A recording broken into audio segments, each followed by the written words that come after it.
I'm Time staff writer Raisa Bruner, and I'm joined today by Hollywood powerhouse, activist, and founder of the Boris Lawrence Henson Foundation, Taraji P. Henson, and the foundation's executive director, mental health and wellness advocate Tracie Jenkins. Thanks for being here, Taraji and Tracie. Thanks for having us. Thank you. So it's been an incredibly difficult year for a lot of people for a lot of different reasons. And Taraji and Tracie, you two have been promoting mental health work and taking action to provide better therapy options and to change this conversation for years. You started the Boris Lawrence Henson Foundation back in 2018 to address just that. So let's start with, how have the challenges of this year impacted you and your work differently? And what actions have you taken to try to find peace and a sense of wellness today? Taraji, let's start with you. Well, I would say the one challenge for us was when we first started the virtual therapy, because I feel like this pandemic and this moment in time has been a blessing. We refuse to look at it as something dark that happened. You just got to find the light in everything. And that's where I am, and that staying in a place of gratitude. So that's how this moment has affected me. But the work that the foundation, what we have been trying to do, what we've set out to do, is to eradicate the stigma, get more people of color interested, or just to try therapy, to start the healing process. What we found difficult was getting the men involved. But we don't sit down easy. Anytime we find an obstacle, we try to figure a way over it.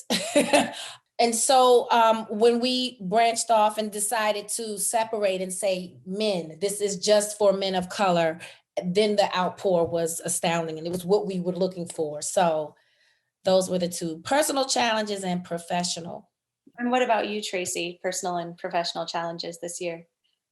Well, I would say because I am challenged with anxiety and depression, I found it difficult to sort of maintain my own zero as I'm trying to help others, because when you listen to the stories and the trauma and you see it on the television, and you have to get up that next morning and be the soldier out there to provide the services, but also find a way to take care of yourself. And so that was a big challenge, and still is a big challenge. Anytime you see people suffering and you know that there's a way to help, but it's difficult to get to them or help change their minds about therapy or any kind of wellness. I meditate, for example. Just getting people in there, like Taraji said, to try your own healing process. I think the impact, though, of the pandemic has really brought more people to the forefront. We've done over 3,000 sessions since April, and that is huge for our community. So we're still on the path. We're still out there working, because we know the pandemic does not end tomorrow, and they're going to need help beyond today. So I think that's what I can say. My challenge was on both the front end of trying to give the services and being impacted by the pandemic and the trauma from everybody. Let's rewind for a second. Why is it important to be having this conversation about mental health? It's personal. It was personal for me because I have a son, and when I realized that I was suffering from anxiety and depression before COVID, it was time to seek help.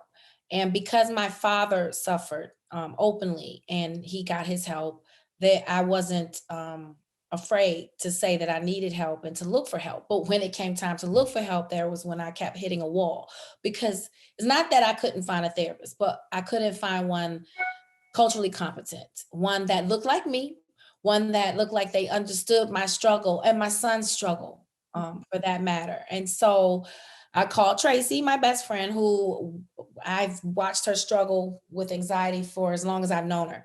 And we started talking about it. And we both realized, hey, we don't see a lot of us, because there probably aren't a lot of us, because, we don't talk about it at home.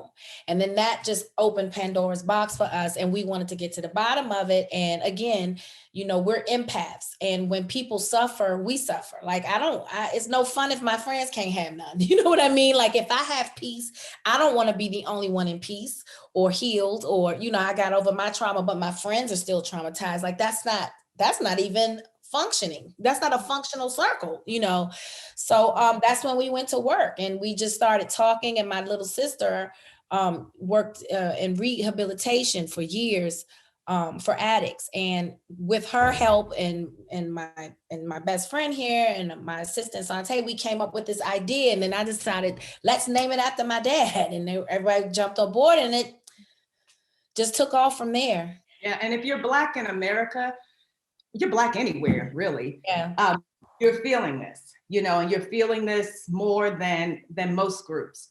And so when we decided to move into this like full force ahead and notice that the Black men weren't really stepping up, as Taraji mentioned, you know, they feel demonized when they say, I feel vulnerable.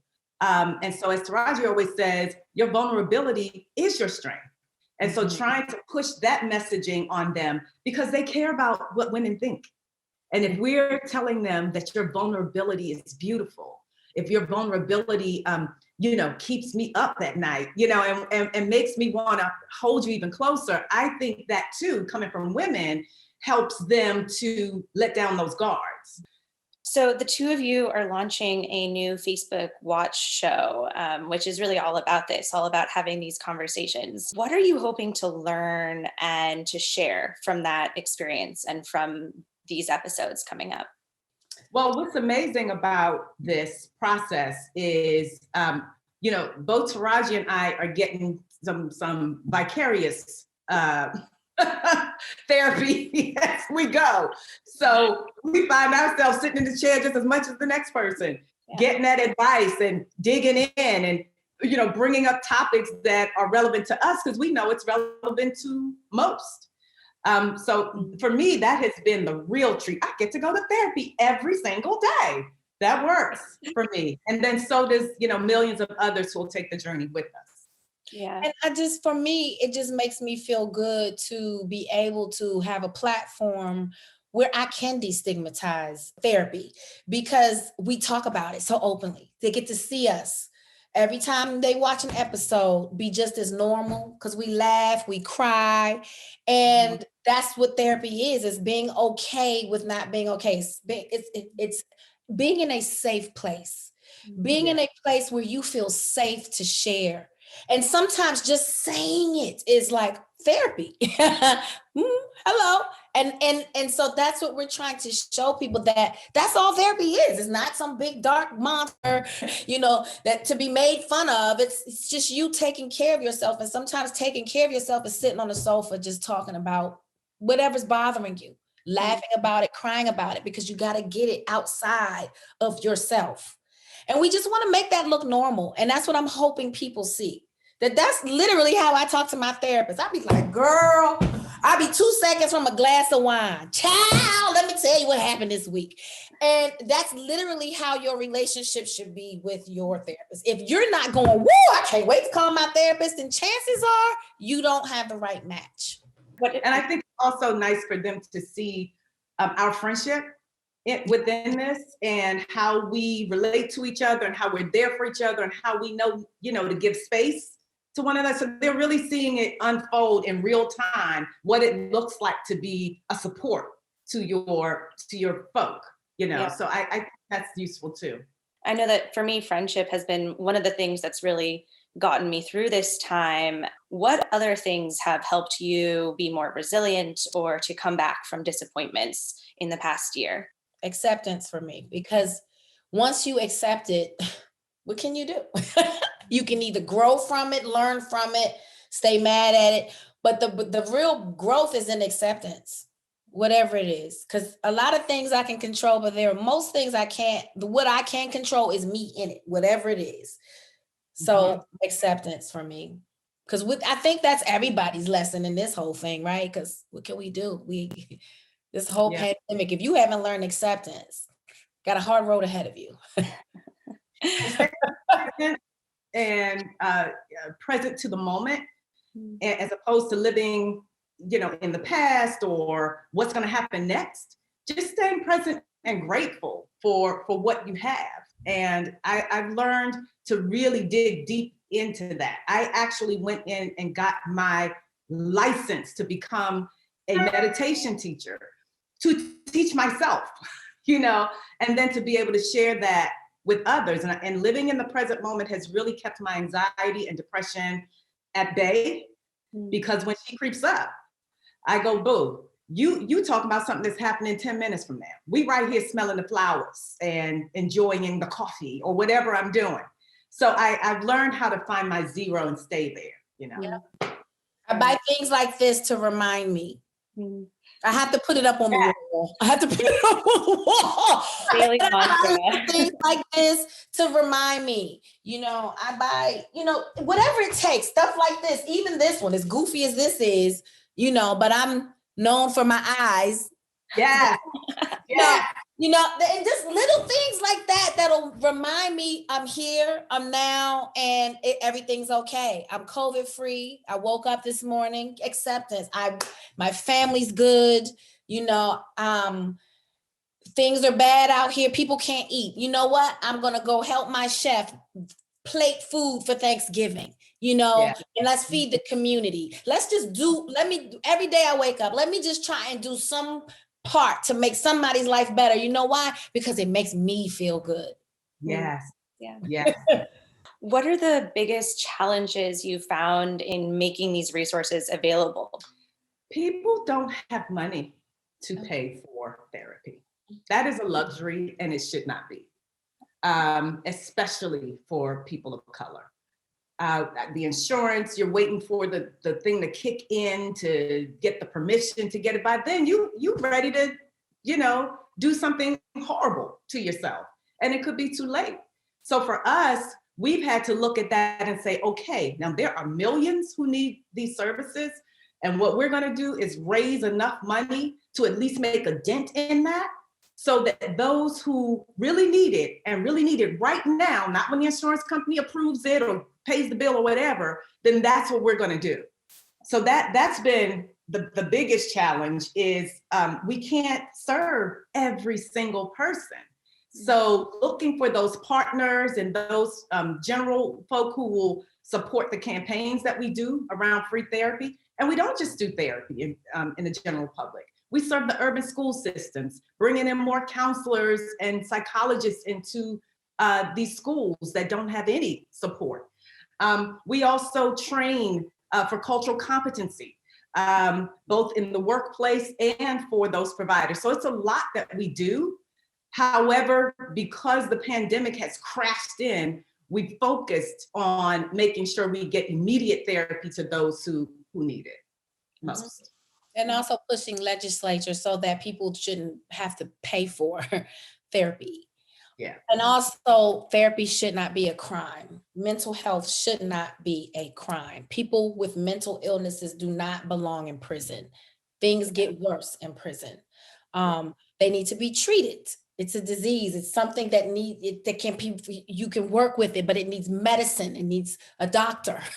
You know, it's not something jail can fix. It's not something putting a person with mental illness in a cage is going to miraculously, they're going to be healed. So it's bringing attention to that. That's literally a main focus of ours. Like, you know, since the pandemic, we had to shift gears a bit and get people the help they needed ASAP. 68% of those who are released from prison return. They return without getting the mental health support that they needed before they got in, further impacted while they're in. And now you're saying, go out into the world and be normal without giving them support. So we're looking to step into that 3-year window and see if we can offer that support if that changes the trajectory of their lives, and we believe that it will. And do you feel like your message is getting out there that, you know, you have hope for a positive shift in these conversations and access going forward? Absolutely. And the people that want to talk to us, time, the conversations that people are wanting to have with us, we're able to get pretty important people on the phone. I think people understand, they see the work that we're doing. They see how passionate that we are. And we're doing good work. I get so many DMs about people who were at their end and how this virtual therapy has changed their lives. And I don't flaunt that. because that's personal. That's personal, but know that I'm getting those DMs, and that's what allows me to sleep at night.